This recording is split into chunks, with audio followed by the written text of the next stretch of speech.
বসে দান বসে দান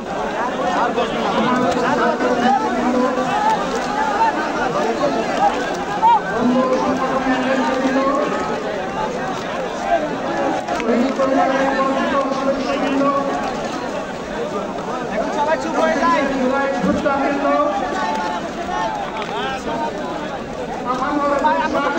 সামনে গেলেন কেমনে ভিডিও পেলাম না ইউটিউবে অ্যাভেলেবেল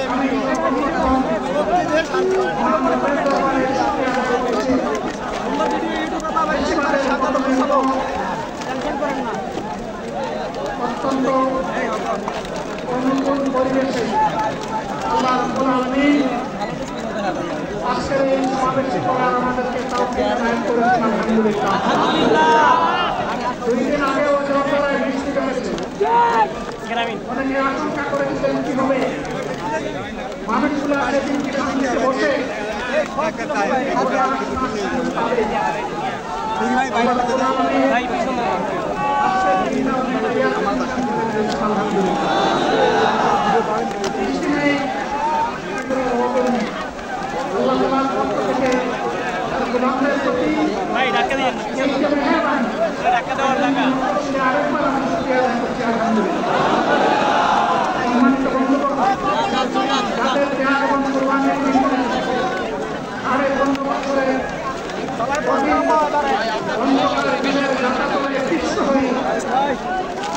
যারা ধীরে ধীরে দুনিয়া থেকে নির্যাতিত হয়ে বিদায় নিয়েছেন,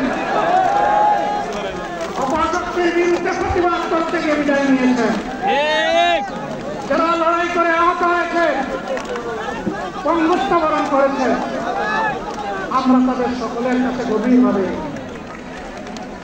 মহান আল্লাহর দরবারে তৌফিক চাই। বাংলাদেশ জামাতে ইসলামের অস্তিত্ব যতদিন থাকবে, আল্লাহ যেন তাদের ঋণ পরিশোধ করার শক্তিটা ততদিন আমাদেরকে দান করে।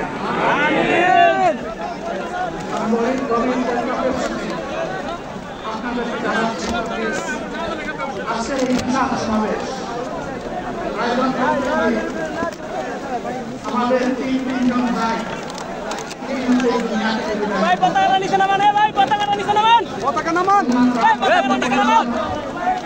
আমি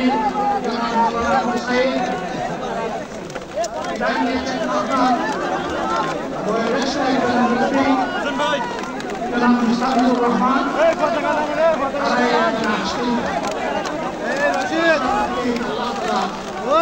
রশিদ রশিদ দেখতে পারবা তুমি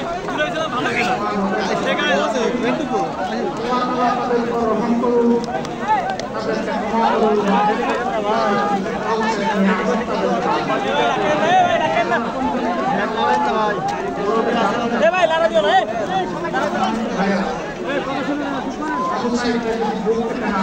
দেখতে আসছে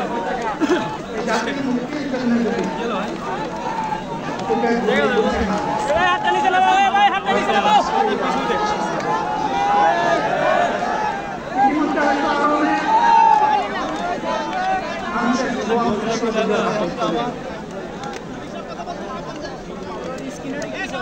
চব্বিশে জীবন বাঁচিয়ে রাখা এই যুদ্ধটা যদি না হতো, তাহলে আজকে যারা বিভিন্ন ধরনের কথা এবং দাবি দেওয়া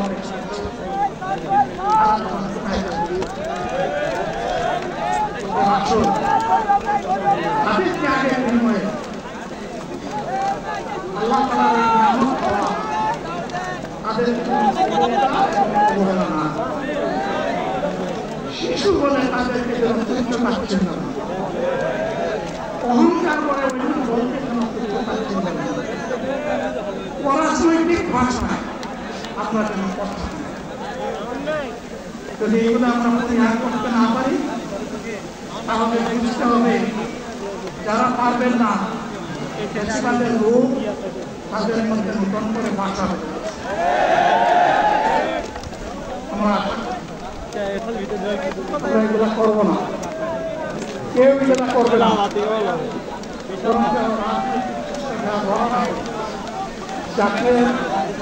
যাকে ঐক্যে বীজতলাটা আমরা সবাই মিলে একসাথে তৈরি করবো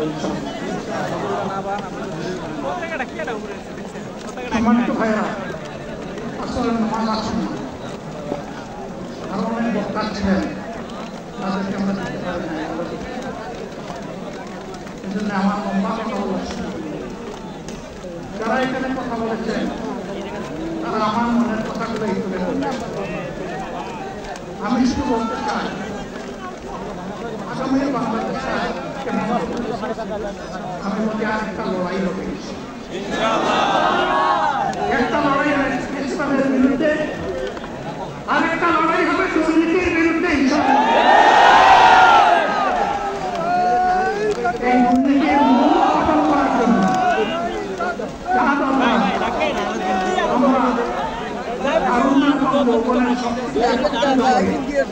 এই লড়াই ইনশাআল্লাহ বিজয় লাভ করব। প্রিয় ভাইরা, জামাত ইসলামী যে দুর্নীতি করবে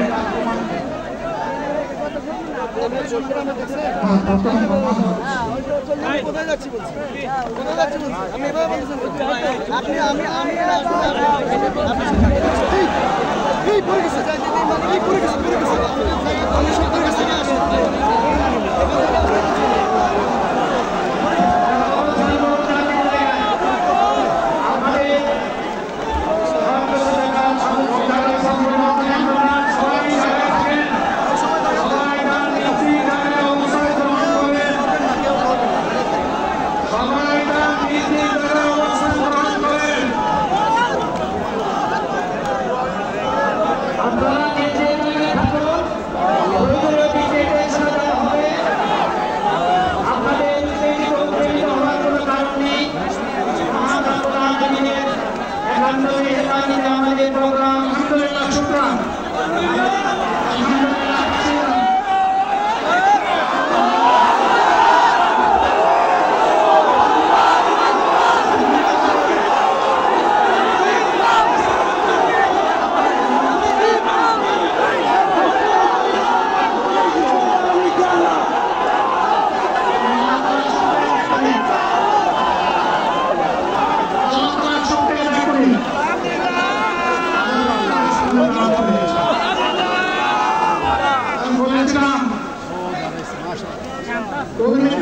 বাংলাদেশ ইনশাআল্লাহ সবাইকে নিয়ে আমরা করব।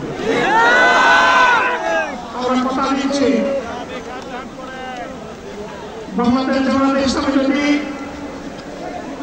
আল্লাহ তাআলার মেহরবানি এবং সরকার জনগণের ভালোবাসা নিয়ে সরকার গঠন করে, তাহলে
বারবারই চেষ্টা করছিলেন বক্তব্য দেওয়ার জন্য। ডাক্তাররা বলছেন ওনার বক্তব্য রাখা ঠিক হবে না, ওনার যে বক্তৃতা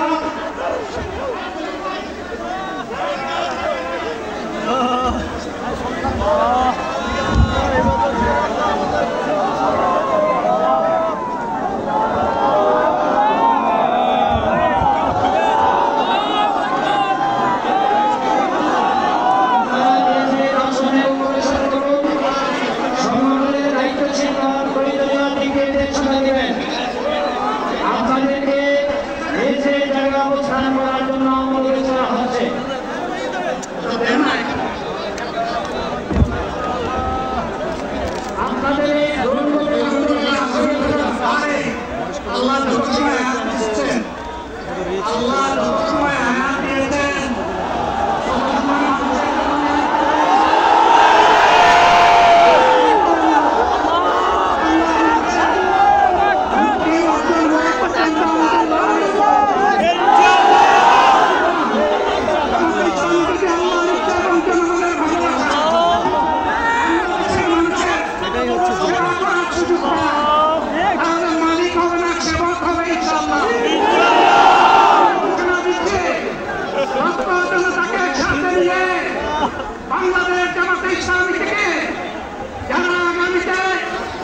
সংসদ সদস্য হিসাবে নির্বাচিত হবেন আর একটা কথা বন্ধ করেন, আর কথা বন্ধ করেন, সবাই বসে পড়েন, সবাই বসেন বসেন, কেউ দাঁড়াবেন না, সবাই বসেন।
বন্ধুগণ, তোমাদের সাথে আমরা আছি। আমি আজকে জামাতের আমির হিসাবে এখানে কথা বলতে আসি। আমি এসেছি বাংলাদেশের 18 কোটি মানুষের একজন হয়ে কথা বলতে। আমি শিশুদের বন্ধু, আমি যুবকদের ভাই,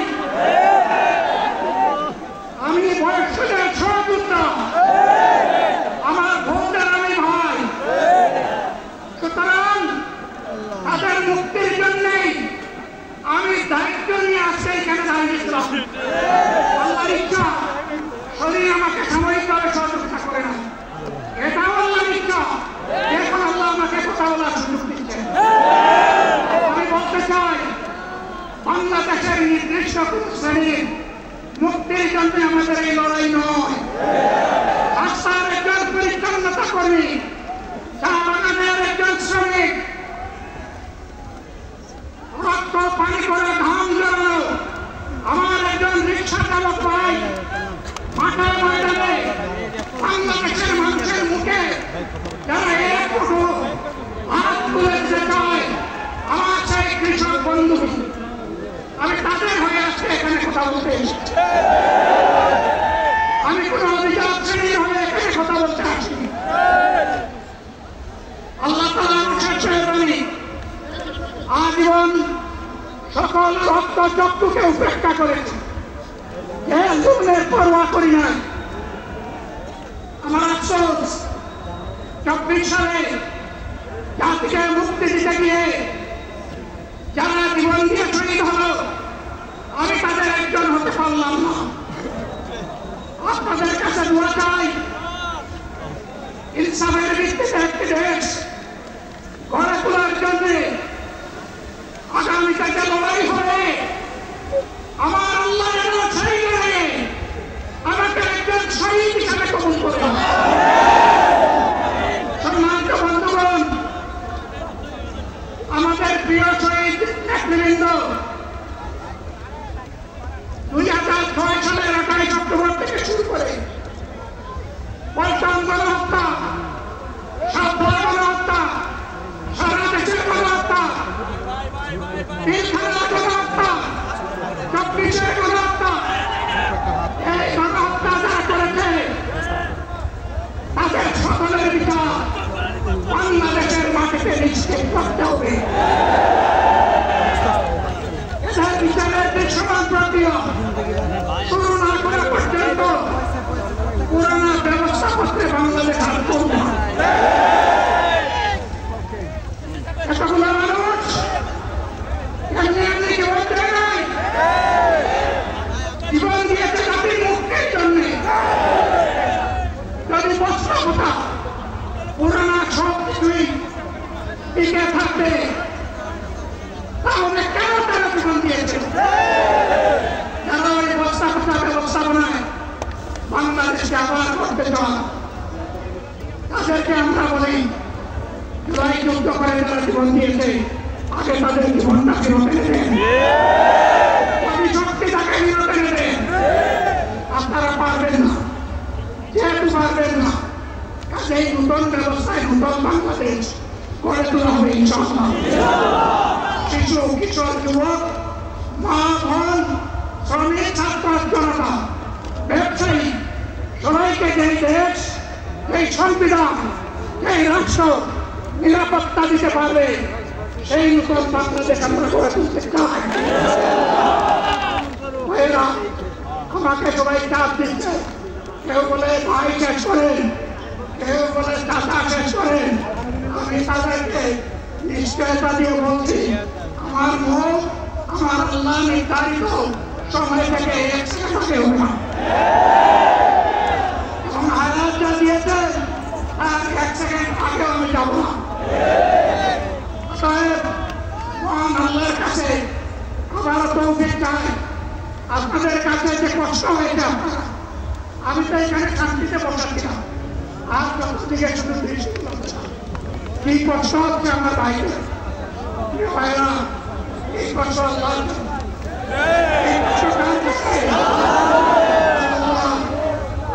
আপনাদেরকে তার পর্যন্ত যাওয়া দুনিয়া দিবেন আপনারা দিবেন। এই টাকার বিনিময়ে নতুন বাংলাদেশ আমরা পেয়ে যাব। আসুন সেই বাংলাদেশের জন্য একবার সবাই নিয়ে শেষ করি। নারায়ে তাকবীর। আসসালামু আলাইকুম ওয়া রাহমাতুল্লাহ।